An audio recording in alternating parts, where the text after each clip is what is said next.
They said that it's very lush there. Any chance to go to a park you take. We're trying to catch the yacht. Is it a yacht? Public, yeah. A public yacht. Can we catch it? Well, let's try to run. Wait up!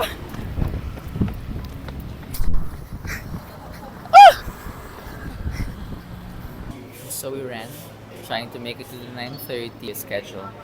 We still miss. We got the 10:30 schedule. If you want to go here, you have to make sure that you arrive very early. You have to have 1 hour lead time. Yes. The ride is free, but the thing is, there's no slot reservations. And in a series of fortunate events, we're moved up to 9:30. I don't know why. Maybe there are not a lot of passengers today. So we just gotta wait a couple more minutes. Yay! Yes.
We have a secret that we will not reveal. You're snitty, but you're a bad culprit. We're now here. We just got down in Lawton. They say that we cannot go here, but we like to live life dangerously.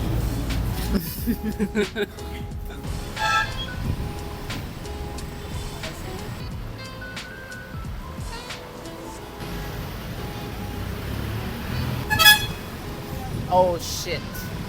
Fuck, it's burnt. This is the one that burned down. Oh my god, I didn't know it's this bad. We're here.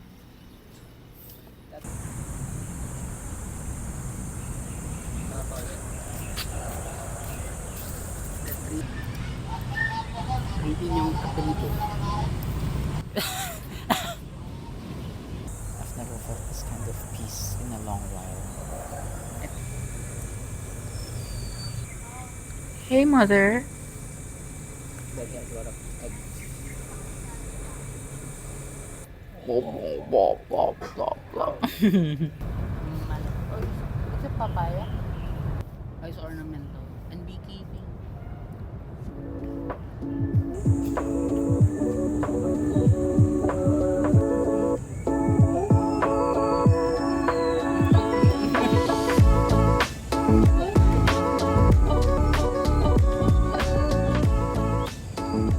Let's talk about the post office. Like, remember when the Notre Dame Cathedral was burned? And I think 2019 now. Within days, there's fundraising. I think it raises like 100 million. And like, you know, a building as historic as like that was burned. And it's been like that for the longest. It's kind of like start. How one landmark or piece of heritage is viewed as more valuable than the other. And how people, I don't know, to me it's interesting. Now call it what it is. There's just no regard for those things anymore. Because I feel like it could be like, because that building is like very huge, right? And it's a piece of history. Like that post office has been there since the 30s, and it was bombed like during the war. I don't know. I feel like postal service especially play a huge role back in the day. It must have like played a role in the unification of the Philippines to become like the country that it is right now. Communications. Yeah, communication and spreading the news of like, you know, the independence, like as simple as that. I'm like a big proponent of preservation of one's heritage, of one's history. If you don't always remember your history if you disregard your heritage, or rather tend to repeat the same mistakes that you commit in the past, or just kind of like repurpose the building, because like that building can be like, you know, a museum of like the Philippine independence or whatever. I was born by the river, Pasig River.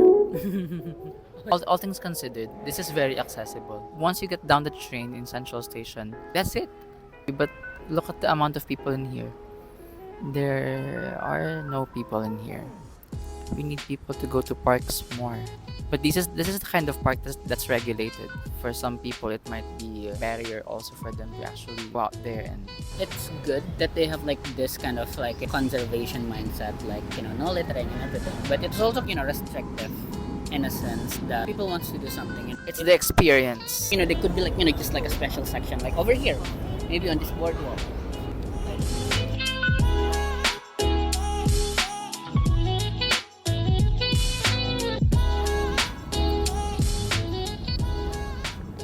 Which countries are popular because of their recreational spots that are similar to this? I don't know the answer to that question, but like if you see like New York, they have Central Park, right? Mm. Like it's a big thing. Like basically it's a cultural zeitgeist or whatever. Then like Paris, they have like the Bois de Boulogne. Rome has Villa Borghese.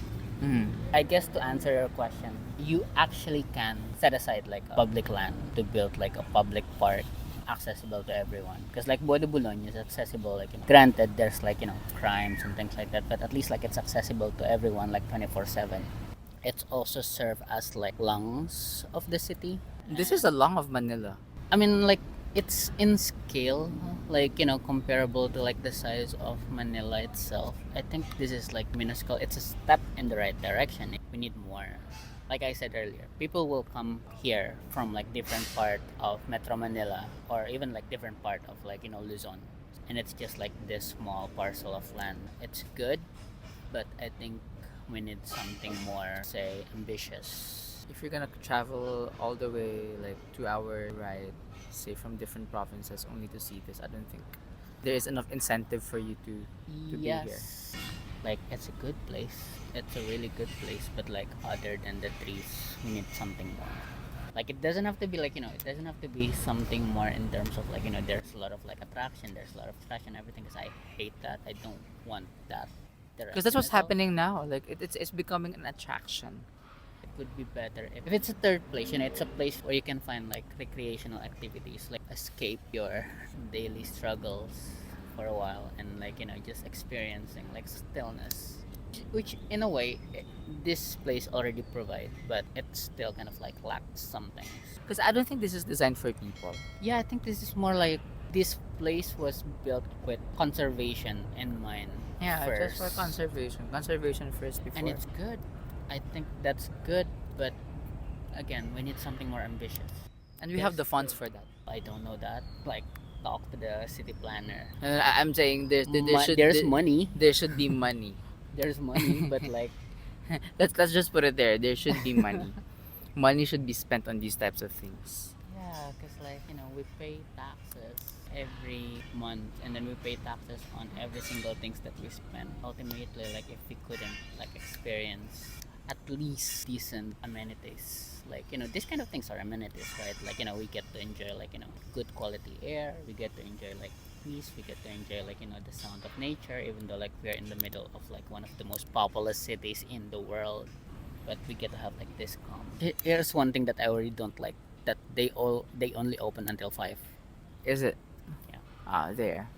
Some people actually end work at what, 7, 8, 9, 10. Yes, and like if you travel from like Cavite or Laguna or somewhere down south, and then you came here, like, you know, you arrive here at like 1, you only have like 2 to 3 hours. You have to think about like lunch, like where do I have to go? You know, where can I have lunch and everything, and then it's restrictive. One thing that people in power should realize, and since they're not a part of the workforce, what they don't remember is that the cycle of the lives of these people have become routinary to the point that that routine actually just revolves around work. These people like us, because we're so deep in the trenches of our work, we even forget to actually realize or at least remember that there is a certain part of ourselves that need recreation in order for us to sustain mental stability. That is so unheard of. I don't think people understand the impact of these types of, because right now, as I sit here, I feel relaxed. I feel very much still. I feel like I've escaped, just like what you said. I feel like I've escaped that place. This is like a third place. We have to make people experience things and not make them just go to your usual buildings or boxes where the experience has to be paid for. We travel all the way from Pasig We did. to be able to like experience this kind of things. That boat ride takes us like an hour, discounting like the waiting time. Yeah. And even if we take like the train, it would take us about like at least 45 minutes. Metro Manila is such a big city. This is the one place that we can think of when we want to experience this kind of things. It kind of says a lot that this is the only place that can provide that. So we're calling you out. We gotta have more of these. Think of your people. Think of the Be people more in here. ambitious. Be more Yeah. ambitious. We need more ambitious people in office. Think big. Like, you guys have the funds. I know that there's a lot of needs that have to be met first, definitely, before this even comes into a priority, but something doesn't have to be compromised just because I'm not gonna even go there.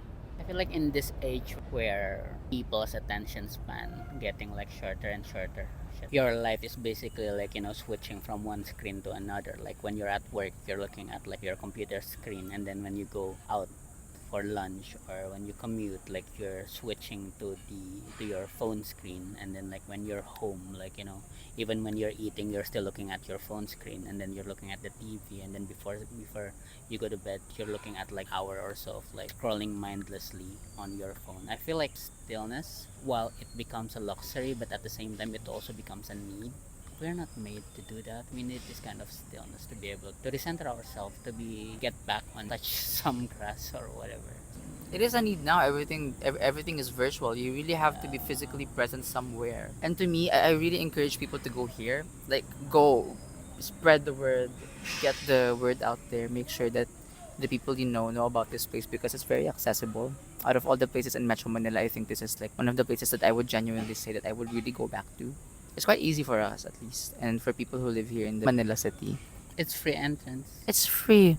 Spend, like, say, okay, let's make it more practical. Spend 2 to 3 hours a week here during your weekends. Stay away from social media. Get those phones out of your hands. I feel like there's gonna be a difference to sit with your thoughts, process things more, how the week has been. Just sit with your own thought. Just Yeah. It's not even like a generational thing. It's more just how society is constructed. Like If it's like a TikTok trend, it's the sped up version. Please, let's all stay still. people think when you go outdoor in Manila, oh my god, you're going to be under the sun. Like it's better to go to the mall where there's AC. But like this is so much better than AC. Like you have fresh air. Tree branch are just like over us, and it's covering like the sun. It's very chill. And you And get we're to see. sweaty people. And we're very chill now. Yeah, but I think a recommendation for the city planners would be to make this an experience for people. Restrictions are being implemented anyway. Why don't we take it up a notch and make it more accessible? That this is the place where you could teach people actually how to practice cleanliness or orderliness. Like, say if there would be any food stands in here, then you could just designate a place where people could just consume that, and then the rest of the place, no food's allowed. At least they know that when they go to that other side, they get to experience other things, and then it contributes also to livelihood. People out here produce and prepare food for everybody. Like, there are a lot of talented people in here around the Philippines. And the revenue of the park for the upkeep, yeah, revenue that for could the come from upkeep. that. Yeah, Possible. people will buy. But please go here. I highly recommend it.